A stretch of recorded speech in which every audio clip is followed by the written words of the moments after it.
No, no, no, no, no, no, no, no. Movie world reacting to a new announcement by the US president ordering a 100% tariff on foreign films shown in the United States. Other nations, a lot of them, have stolen our movie industry. And I'm saying if they're not willing to make a movie inside the United States, then we should have a tariff on movies that come in. And not only that, governments are actually giving big money. I mean, they're supporting them financially.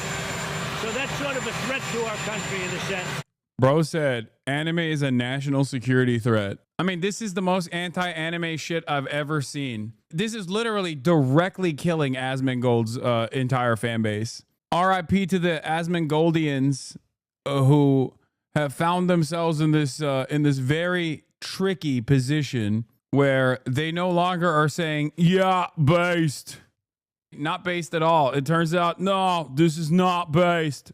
Don't care, didn't ask, still gonna say, yeah, based. Eric, good to have you. First up is a very simple question. Does this proposal even make sense? Yeah, I mean, it's hard to explain what's going on. I'm not sure whether Trump himself knows what's going on. When you talk about movies, it's intellectual property. They get screened everywhere. So exactly how is the tariff going to be imposed? Is it going to be on movie tickets? Is it going to be on producers paying the fees? That's just one of the problems. There's also the question of what is a movie that's produced overseas? Are we talking about where the funding is coming from? Is it about, where is it shot? What happens if it's shot in the United States, but there's some post-production, some special effects over in Asia? Does that, qualify as a foreign film? So there are all these questions. Right now, I'm looking at this executive order, the Truth Social post, and it's very vague. I think there are a lot of people in Hollywood very confused right now. This is unserious and just a distraction from Gaza, right? Yes, absolutely. Well, not a distraction from Gaza, but just like a distraction in general. But also because it's just classic Trump. He's a maniac. He comes up with like a maniacal thing out of nowhere, out of the blue. I feel like it also paired nicely with his I'm going to reopen Alcatraz statement. I feel like he just saw a movie. He saw like Escape from Alcatraz or whatever. And he was like, we got to make movies again in America like we used to. And then he chose to, that was what was playing at fucking movie night at Mar-a-Lago. And he was like, and I have a brilliant idea. We're going to do tariffs in order to do movies in America. Movie magic time. It just like doesn't make any sense. The reason why CNN is defending it is because we do have a robust industry here in the United States of America. It's one of the more competent industries that we have in terms of movies. But it is so psychotic to do because it's not just about production for American film. You're all of a sudden trying to shut out any sort of international movies from entering the American marketplace. It's so dumb. Once again, a totally ridiculous statement because like it's not directional. It's not saying like we need to move the VFX industry back to the United States, for example. That's like sectoral tariff. It's like applied specifically to one part of the production process. That's fine. That's valid. I like that. Like, what are you, what are you going to do? Lord of the Rings? What are you going to do? Film it in Brooklyn? Like, where are you going to film Lord of the Rings? What are you supposed to do? We're filming Dune, this time in Detroit. Lord of the Onion Rings. So much of commentary in the media nowadays is basically just trying to make sense of the Brandonized insanity of Donald Trump. Everyone, for like a week after Donald Trump says something absolutely nutty, will just go around and be like, what did he mean by this? I don't know. How do we do this? How can we make this happen? And it's like, sometimes you just gotta be like, he's crazy.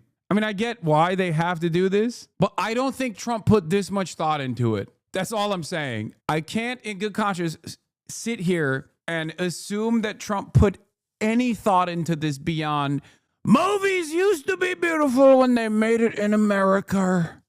We must make American movies great again. No more DEI. No more DEI in movies and American-made movies. Trump watched a K-drama last night and panicked. This is too good. This is too good. The emotions, the raw power, they're so beautiful. We cannot compete. We must make these Koreans American Koreans. We will make K-dramas, but in America, we'll call it a drama. A drama. Give John Voight $1 billion and then give Mel Gibson an American citizenship so that he can make the Jesus movie again and again. It's my favorite movie. Yeah, this is what he said when Parasite won. By the way, how bad were the Academy Awards this year, do you see? And the winner is a movie from South Korea. What the hell was that about? We got enough problems with South Korea on trade. And on top of it, they give it the best movie of the year. Was it good? Then he added, let's get Gone with the Wind. Can we get Gone with the Wind back, please? That was the best picture winner in 1940, 80 years ago. Sunset Boulevard. So many great movies. I'm telling you, literally what happened is Mar-a-Lago movie night. Mar-a-Lago movie night. He watches like Alcatraz movie and he thinks to himself, I have a brilliant idea. I was looking away and I thought you were improvising this. No, this is something that he actually said, which is pretty funny because the thing that I improvised is not off base from what he actually said. He literally watched Escape from Alcatraz and said, we need to do all of this. And that's the reason why he said, reopen Alcatraz and make movies great again. Make movies American again. Put Scarlett Johansson to play convincingly an Asian woman. The Asians don't actually need to be Asian. Scarlett Johansson has range. She's beautiful. She's pretty. She's blonde. Why can't we make ScarJo play the role? And maybe Gal Gadot. What a bombshell. Oh, that's a foxy woman. No, this is fake news. This can't be real. Guess what was on TV in South Florida on Saturday night? 1979 Clint Eastwood film, Escape from Alcatraz. No, this is a meme. No, ain't no way, dude. No. Oh my God, he is demented. No. This is fake, right? Like, there's no way this is real. This is just someone trying to make a joke. I don't think that's the case. No shot. Oh my God. The Independent. Trump announced Alcatraz reopening just hours after Escape from Alcatraz aired on a South Florida PBS station. He's like a baby. He's got the mind of an infant. Reporter, how did you decide to reopen Alcatraz? I was supposed to be a movie maker. Nobody ever escaped. One person almost got there, but I made this joke yesterday. I made this joke verbatim yesterday. Oh my God. I made this joke bar for bar yesterday, dude. Oh my God, what is happening? Well, I guess I was supposed to be a movie maker. We started with the movie making and we'll end. I mean, it represents something very strong, very powerful in terms of law and order. Our country needs law and order. Alcatraz is, I would say, the ultimate, right? Alcatraz, Sing Sing and Alcatraz, the movies. But it's right now a museum, believe it or not. A lot of people go there. It housed the most violent criminals in the world, and nobody ever escaped. One person almost got there, but they, as you know the story, they found his clothing rather badly ripped up, and it was a lot of shark bites, a lot of problems. Nobody's ever escaped from Alcatraz, and just represented something strong having to do with law and order. We need law and order in this country. And so we're going to look at it. Some of the people up here are going to be working very hard on that. And we had a little conversation. I think it's going to be very interesting. We'll see. Someone clipped me literally doing bar for bar this bit about sharks eating people that are escaping Alcatraz yesterday. I literally made this joke. Oh my God. If we can bring it back in large form, add a lot. But I think it represents something. Right now, it's a big hulk that's sitting there rusting and rotting. You look at it, it's sort of, you saw that picture that was put out, it's sort of amazing. but it sort of represents something that's both horrible and beautiful. Oh, this is... As many people say, no one has ever escaped Alcatraz. I would have been able to escape it. If I was in Alcatraz, I would have ran away.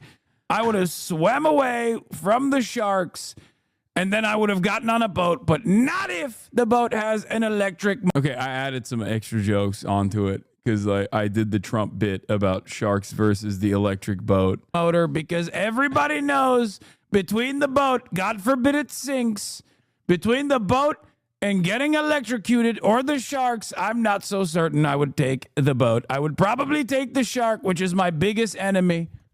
I would take the shark. I go back and forth on whether this is actually funny or scary. Like, I don't know if this is funny or if it's just like incredibly scary that the president's brain is so demented. Like, a joke that I made yesterday becomes an official presidential decree only 24 hours later. This is not like, it's funny, haha, but also what the this guy is the president. Not so funny when you think about it, you know? This is gross. This is, yeah, I saw this before. Not saying anyone should, but I bet you could convince Trump to reopen Alcatraz in under 20 minutes. Nobody ever escaped. I talked to Clint Eastwood and he said, maybe, but we're going to bring it back. Those Californian liberals are going to pay for it too. This guy's the true prophet. Lisan al-Gaib. Oh, so now it's bad when the president listens to his constituents. There's no pleasing you people. Quick, someone show Trump A Bug's Life. Those bugs, those ants, they're so beautiful. They're so good. They're so good. They're so hardworking, those ants. And we got to make the factories look like the ants. The ants are going to need to rise up against their masters. It's like the liberals. The liberals are basically the big bugs trying to kill the ants. Keep RFK Jr. away from Plague X. The locusts. I like to think the locusts are Chinese. The grasshoppers hopping around. The ants must beat the Chinese. I'm having too much fun with this idiot being the president.